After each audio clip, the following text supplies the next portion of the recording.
Prezident İlham Əliyevin müvafiq sərəncamına əsasən həyata keçirilən Sağlam Məhəllə layihəsi çərçivəsində Sumqayıt şəhərinin Hacı Zeynalabdin qəsəbəsində yeni idman zonası sakinlərinin istifadəsinə verilib. Açılış mərasimində Gənclər və İdman naziri Fərid Qayıbov, Sumqayıt şəhər icra hakimiyyətinin, Abşeron Xızı Regional Gənclər və İdman İdarəsinin rəsmiləri, şəhər ictimaiyyətinin nümayəndələri, qəsəbə sakinləri, gənclər və idmançılar iştirak ediblər. Layihə çərçivəsində yaradılan Sağlam Məhəllədə mini futbol və basketbol meydançaları, stolüstü tennis və şahmat güşələri, eləcə də müasir açıq hava trenajyorları quraşdırılıb. Burada uşaqların, gənclərin və böyüklərin asudə vaxtlarını səmərəli keçirmələri, idmanla müntəzəm məşğul olmaları üçün hər cür şərait yaradılıb. Mərasim zamanı Gənclər və İdman naziri Fərid Qayıbov yeni yaradılan idman infrastrukturuna baxış keçirib, idman qurğularında məşq edən uşaqlar və yeniyetmələrlə səmimi söhbət edib. Nazir gənclərin idmana marağını yüksək qiymətləndirərək bildirib ki, ölkənin müxtəlif bölgələrində belə layihələrin həyata keçirilməsi sağlam həyat tərzinin təşviqi, uşaq və yeniyetmələrin asudə vaxtlarının səmərəli təşkili baxımından mühüm əhəmiyyət daşıyır. O,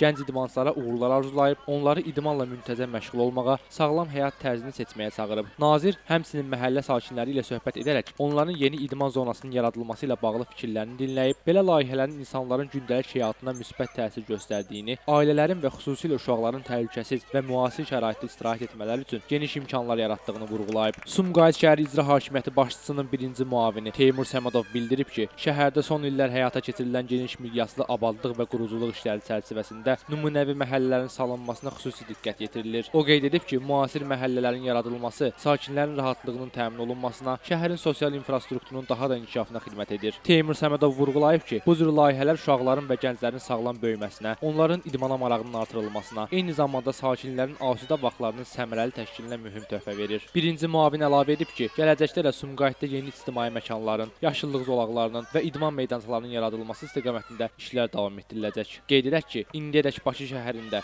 və Respublikanın müxtəlif rayonlarında ümumilikdə 21 sağlam məhəllə layihəsi icra olunub. Layihənin əsas məqsədi əhalinin sağlam həyat tərzinin təşviqi, idmanın kütləviliyinin artırılması və insanların müasir istirahət və idman məkanları ilə təmin edilməsidir. Şəmistan Fikrətli, Elbrus İsmailov, Yusif Əliyev bu gün informasiya proqramı üçün.